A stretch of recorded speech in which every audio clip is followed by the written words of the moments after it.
பல மீடியாக்கள் இன்றைக்கி திமுகவுக்கு சலாம்பு போட்டுட்டு இருக்கும்போது இன்றைக்கி வெளிப்படையாக பல விஷயங்களிலுமே உண்மையை உறக்க சொல்கிறோம். தொடர்ந்து நமக்கு ஆதரவு கொடுங்கள். நேற்று கூட பார்த்தீங்கன்னா விஜயுடைய பிரச்சாரம், விஜய் பிரச்சாரத்துக்கு வரும்போதே பஞ்சாயத்து, அதையும் தாண்டி பார்த்தீங்கன்னா ஒரு மேடையில் ஏறின உடனே பார்த்தீங்கன்னா ஆடியோ பிரச்சனை, கரெக்டாக ஆம்புலன்ஸ் வருது, எடப்பாடி பழனிசாமிக்கும் ஆம்புலன்ஸ் வருது, இவருக்கும் ஆம்புலன்ஸ் வருது. இதெல்லாம் கோ இன்சிடென்ட்டு அப்படின்னு சொல்கிறாங்க. ஆனாலும் இது திட்டமிட்ட சதி, இது மின்சாரத்தை கட் பண்ணிட்டாங்க, இது தளபதி அவர்கள் பேசுவதை யாருக்கும் கேட்கக்கூடாது அப்படிங்கிறதுக்காக திமுக சதி பண்ணுதுன்னு அங்கே இருக்கக்கூடிய மக்கள் சொல்கிறாங்க. எது எப்படி இருந்தாலும் இது ஒரு பேசப்படக்கூடிய ஒரு கூட்டம்ங்கிறதுல மாற்று கருத்தே இல்லை. இந்த மீடியா அந்த மீடியாவில் எல்லா மீடியாவும் இது கவர் பண்ண வேண்டிய அவசியம்.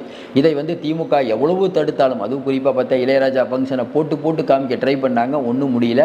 ஏன்னா திமுகவுடைய ஆதரவு ஊடகங்களை கூட சன் டிவியில் அப்பப்போ காட்ட வேண்டிய நிலைமைக்கு வந்துட்டாங்க. இதுதான் இன்றைக்கி விஜயுடைய பவர். எல்லாத்தையும் தாண்டி தனி மனித வழிபாடு நல்லதாக கேட்டதான தனி வழிபாடு நல்லதில்லை. ஆனாலும் தமிழ்நாட்டில் எம்ஜிஆர் அவர்களுக்காக ஓட்டு போட்டாங்க, ஜெயலலிதாவுக்காக ஓட்டு போட்டாங்க, கலைஞருக்காகவே ஓட்டு போட்ட கூட்டம் கண்டிப்பாக இருந்து கொண்டிருக்கிறது. ஏன்னா இவர்கள் நமக்கான தலைவர்கள், நல்லது பண்ணுவாங்கன்னு மக்கள் நினைக்கிறாங்க, அவ்வளோதான். விஜய் அவர்களை அப்படி நினைக்கிறாங்க. இன்றைக்கி விஜய் அவர்களுக்கு கூடிய கூட்டம். ஏன்னா இதை இன்னும் கொஞ்சம் ஈஸியாக கையாண்டிருக்கலாம், இன்னும் காவல்துறை நிறைய பேரை போட்டிருக்கலாம். ஏன் அதை செய்யவில்லை என்று புரியவில்லை. இந்தியா முழுக்க எவ்வளோ தலைவர்கள் பேசுகிறார்கள், அவர்களுக்கெல்லாம் இல்லாத ஒரு கட்டுப்பாடு விஜய்க்கு போடும்போது கண்டிப்பாக இது சந்தேகத்தை ஏற்படுத்தும். அதையும் தாண்டி அவர் பேசிய விஷயம், கிட்னி திருட்டை பற்றி அவர் பேசும்போதெல்லாம் சரியான மக்கள் அதாவது ஆரவாரம். ஏன் கிட்னி திருட்டு அவர் வீட்டில் அரியலூரில் நடக்குது, அங்கே இருக்கக்கூடிய மக்கள் கிட்னி திருட்டை பற்றி பேச மாட்டாங்களா, யாராவது பேச மாட்டாங்களான்னு நினைக்கிறாங்க.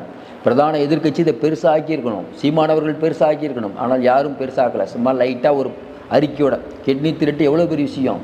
அதாவது தன்னுடைய உடல் உழைப்பை உடல் இருக்கக்கூடிய உறுப்பை விற்கிறாங்க அப்படிங்கிறது கொடுமையிலும் கொடுமை.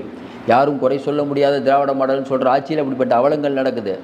இன்னொன்று 505 வாக்குறுதிகள் சொன்னீங்களே, செஞ்சீங்களான்னு அவர் கேட்டார்ல. மாதம் 2 மாதத்துக்கு 1 மாதத்துக்கு ஒருத்தர் மின் கட்டணம் நீங்கள் செஞ்சீங்களா? டீசல், அரசு ஊழியர்கள், ஆசிரியர்கள், கூட்டுறவு சங்கத்தில் இருக்கக்கூடியவர்கள், பெண்களுக்கு அரசு இதில் இவ்வளோ நீங்கள் சலுகை கொடுக்குறேன்னு சொன்னீங்களே. இவ்வளவு விஷயத்தையும் அவர்கள் கேட்கும்போது திமுகட்ட ஏதாவது பதில் இருக்கானா? ஒரு பதிலும் இல்லை.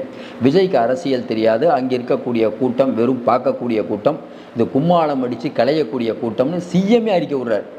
இவ்வளவு நாளாக சிஎம் ஸ்ட்ரெயிட்டாக விஜய் அட்டாக் பண்ணல. விஜய் அவர்கள் பேசிகிட்டு இருக்கும்போது அட்டாக் பண்ணுறாருன்னா தாங்க முடியல. அதாவது என்னென்னா இவங்களால் பொறுக்க முடியல. ஐயோ